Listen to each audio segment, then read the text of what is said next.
नंदीश्वर भी इस कथा को सनत कुमारों को सुना रहे हैं। तो सनत कुमारों ने आज प्रश्न किया कि हे प्रभु, आपका प्राकट्य कैसे हुआ, वह कथा आप हमें सुनाइए कि आप भगवान शिव के गण कैसे बने, हम यह जानना चाहते हैं। तो तब नंदीश्वर अपनी कथा सुनाते हैं और कहते हैं कि हे सनत कुमारों, मेरे पिता शिलाद मुनि एक बार पितृ उनके पास आए और पितरों ने कहा कि हम आपके कारण दुखी हैं। तो तब शिलाद मुनि ने कहा कि आप मेरे कारण क्यों दुखी हैं? बोले, आपका कोई पुत्र नहीं है, इसलिए आगे को हमें तर्पण आदि देने वाला कोई शेष नहीं है, इस कारण से हम दुखी हैं। और तुम्हारा कोई पुत्र नहीं है, इसका तो हमें और भारी दुख लगा हुआ है, इसलिए कुछ उपाय कीजिए। और तब शिलाद मुनि ने जब पितरों के मुखारबिंद से यह सब सुना तो उन्हें बहुत दुख हुआ और वो विचार करने लग गए कि अब मैं महादेव से ही पुत्र प्राप्ति का वरदान मांगूंगा। और मन में विचार करते करते एक बार शिलाद मुनि यह सोचने लग गए कि पुत्र तो मांगना है, पर ऐसा पुत्र मांगेंगे जो अयोनिज हो, जो बिना मां के गर्भ में आए ही हमारे पास आए और अजर और अमर हो, ऐसा पुत्र हम मांगेंगे। और ऐसा मन में विचार करते करते अरणि मंथन कर रहे हैं, अर्थात अग्नि प्रज्वलित करने के लिए मंथन कर रहे हैं। और जब यह मंथन चल रहा है तो उस समय उनकी श्वेत बिंदु धरती पर गिरी और यहां भगवान महादेव का वो विचार कर रहे थे, तो भगवान महादेव ने भी उन पर कृपा करी है। इधर आज शिलाद मुनि अजर अमर पुत्र के चाह में महादेव की तपश्चर्या के लिए निकल गए। सोचते हैं कि महादेव को तप स्वरूप में प्राप्त करके उनसे पुत्र मांगूंगा, लेकिन महादेव तो आए नहीं, पहले इंद्र आ गया। जब तपस्या चल रही है तो इंद्र आए और इंद्र ने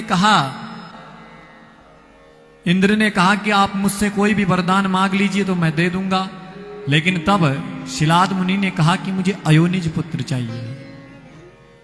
तब इंद्र कहता है कि यह तो मैं नहीं दे सकता हूं। न दास्यामि सुतं तेहं मृत्युहीन मयोनिजम्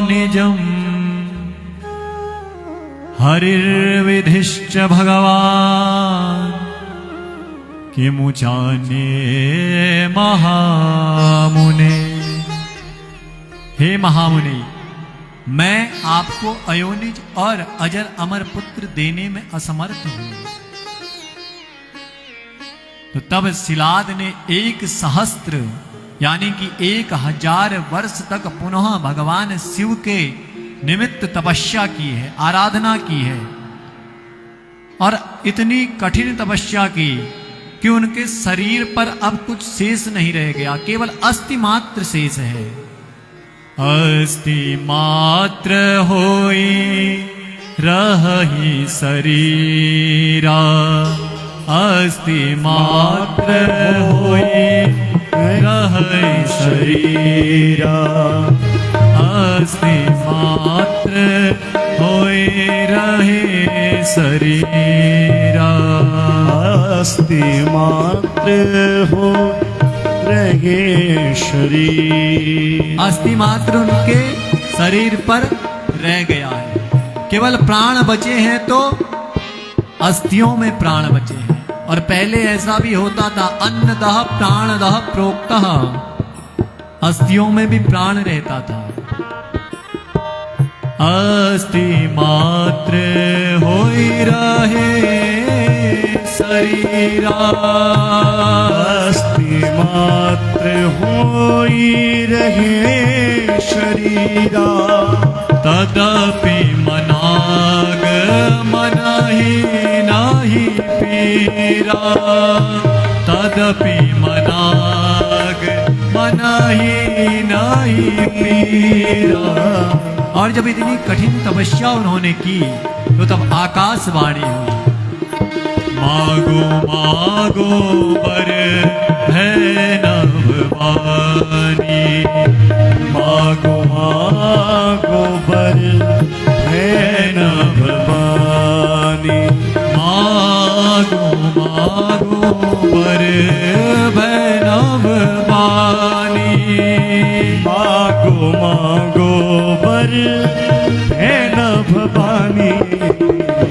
परम गभीर कृपामृत सानी, परम गभीर कृपा। अस्थि मात्र जब उनका शरीर रह गया तो माग माग वर भई नभवानी। तो तब आकाशवाणी हुई कि हे शिलाद, आप बड़ी ही कठिन तपस्या कर रहे हैं, इसलिए कोई वरदान मांग लीजिए, जो आपको चाहिए वो प्राप्त हो जाएगा। क्योंकि सत्युग त्रेता द्वापर में भी अन्नदह प्राणदह अर्थात अस्थियों में भी प्राण निवास करते थे। और तब आज भगवान शिव से शिलाद मुनि ने कहा कि मुझे आप अयोनिज पुत्र दे दीजिए, ऐसा पुत्र जो अयोनिज हो।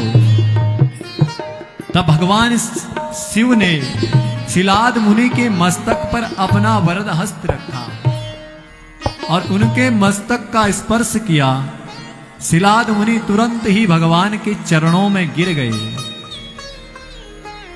और शिलाद मुनि ने कहा, महादेव यदि प्रसन्न हो तो केवल फिर से वही कहूंगा, एक ही वरदान दे दीजिए।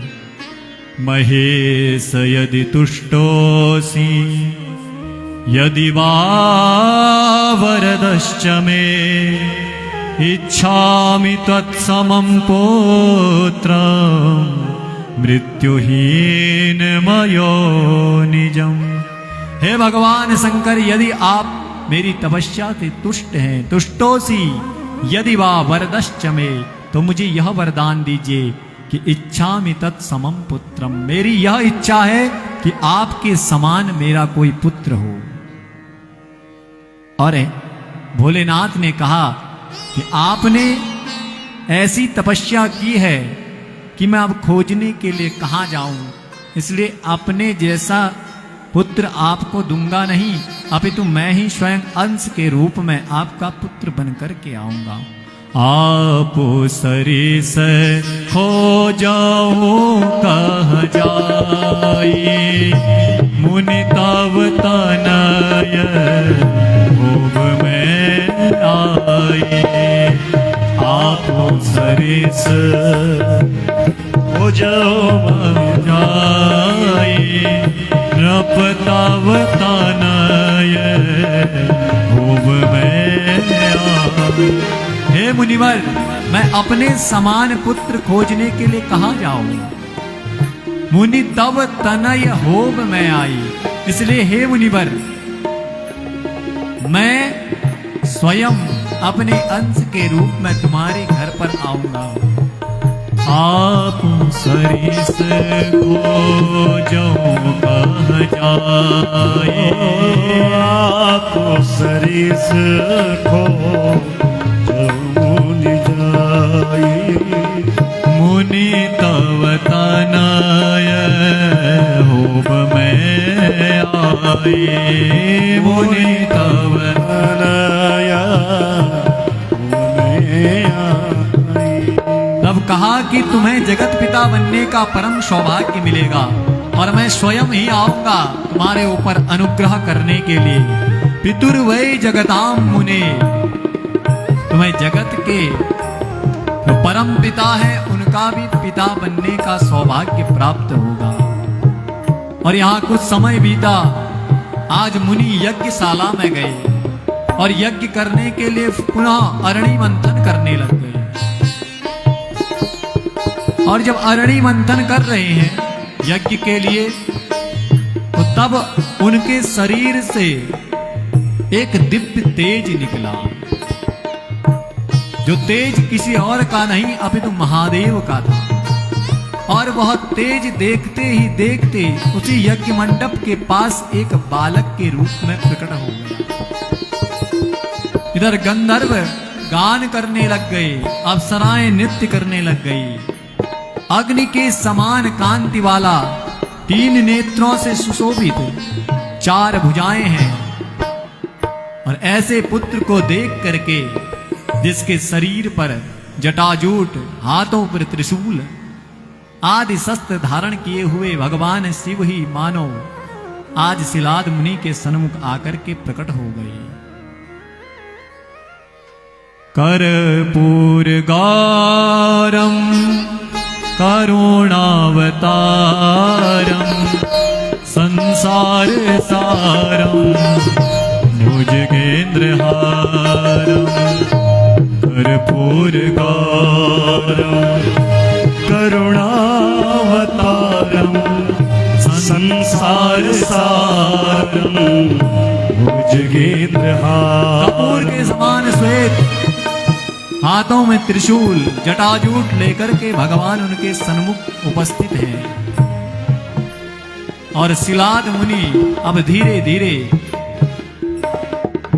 अपने बालक को वेदाध्ययन कराते, समय पर उसका यज्ञोपवीत संस्कार कर दिया।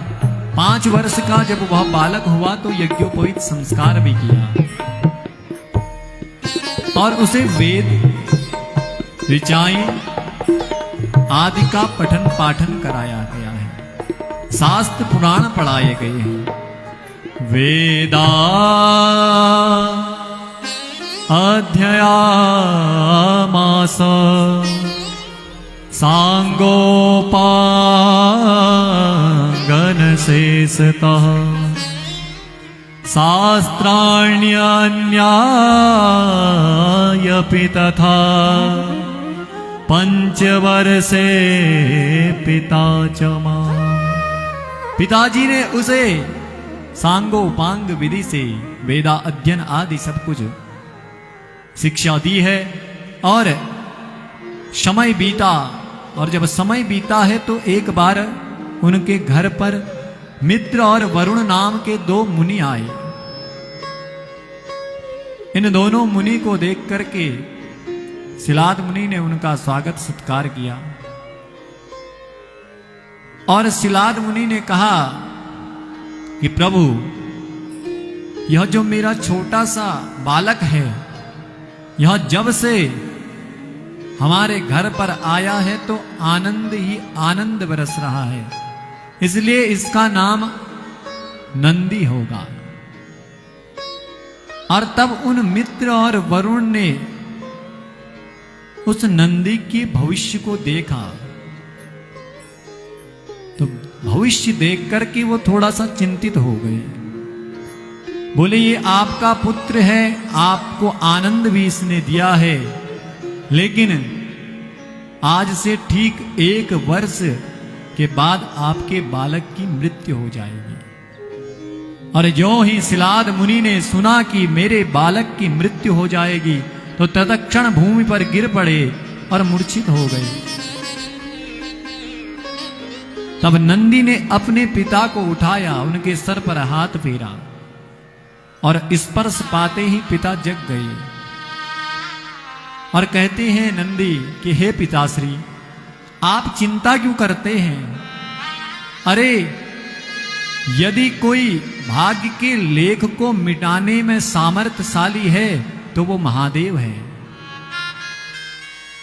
और मैं उनके चरण शरण ग्रहण करूंगा, उनकी आराधना करूंगा और मैं मृत्यु को भी जीत लूंगा। आप चिंता मत करिए। भावी सकई मिटई त्रिपुरारी, जो हम भाग्य में लिख रहा को यदि उको मिटुणा कै में सामर्थ्य छ, केवल और केवल भगवान भोलेनाथ में छु। तो इधर नंदी भी वही कह रहे हैं कि मैं अब जाकर के भगवान भोलेनाथ की आराधना करूंगा। न तात तपसा मृत्युम वंचयिष्ये न विद्यया महादेवस्य भजना मृत्युंजयस्यामि नान्यथा। अरे महादेव के अतिरिक्त और कौन है जो मृत्यु से बचा ले, इसलिए केवल और केवल अब मैं महादेव की शरण ग्रहण करूंगा। और तब नंदी आज काशी की ओर गए हैं, अपने पिता का आशीर्वाद लिया और आशीर्वाद लेकर के सीधे काशीपुरी चले गए। और काशीपुरी में जाकर के नंदी ने शिवलिंग लिंग की स्थापना कर आज उसका पूजन अर्चन विधिवत किया और बैठ गए। मेरे समान आज कौन भाग्यशाली होगा कि मुझे आज क्या हो रहा है, बोले भगवान शिव के पूजन अर्चन का आज अवसर प्राप्त हो रहा है। और भगवान नंदीश्वर ने भगवान की आराधना करनी प्रारंभ कर दी। और इस आराधना को देखकर भगवान भोलेनाथ और मां पार्वती अति प्रसन्न हुए और प्रसन्न होकर के नंदीश्वर के सामने खड़े हो गए। तब नंदीश्वर से कहा कि आज से तुम अजर और अमर हो जाओगे। तुम मृत्यु के लिए यहां आए थे कि मेरी मृत्यु ना हो, तो हम तुम्हें यह वरदान देते हैं कि आज से तुम अजर और अमर हो जाओगे, तुम में अपार बल हो जाएगा। और मां भवानी बोली कि आज से हे प्रभु हम इसे अपने गणेश्वर पद पर प्रतिष्ठित करते हैं। और मां भवानी और महादेव ने नंदी को स्वीकार कर लिया। इधर सिलाद मुनि के पास जाकर के जब सिलाद मुनि को यह पता चला नंदीश्वर के माध्यम से कि भगवान को ही मेरे पुत्र ने प्राप्त कर लिया, तो बड़े प्रसन्न हुए। कहां तो मृत्यु होने वाली थी और कहां गणेश्वर का पद प्राप्त हो गया। तो इनसे बड़ा दयालु और कोई नहीं है। तब तो कुनु भगवानु जो पूजन करी करो, शिवार्चन इत्यादि जो करचा तो मनल, जो हमें चिंता चुन उनको मिट दयाल भगवान, लेकिन हम ऊपर विश्वासल करण पड़ो। भगवान महादेव पूज करण मगर विश्वास चाहिए। और जो हम कथा को सुनू केवल सुनबेर या कान बेटी यहां निकालन है, वो हृदय में धारण करण चाहिए।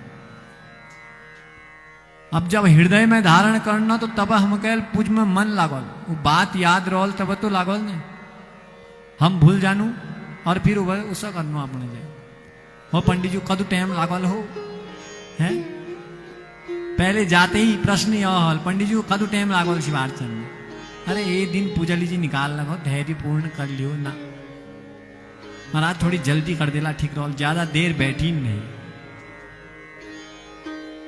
अरे जब बैठी नहीं थी तो पूछ कशी हॉल, फिर तो भाव जुड़ी नहीं पाएगा भगवान से।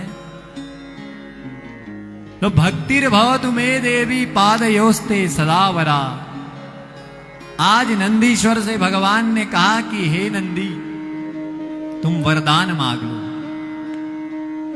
और तब नंदी ने वरदान मांगा कि प्रभु मुझे और कुछ नहीं चाहिए। क्या चाहिए? बोले भक्तिर भवतु मे देवी, मुझे आपकी भक्ति चाहिए। सबसे बड़ा वरदान मांग लिया। तो यहां नंदीश्वर का पावन चरित्र वर्णन किया और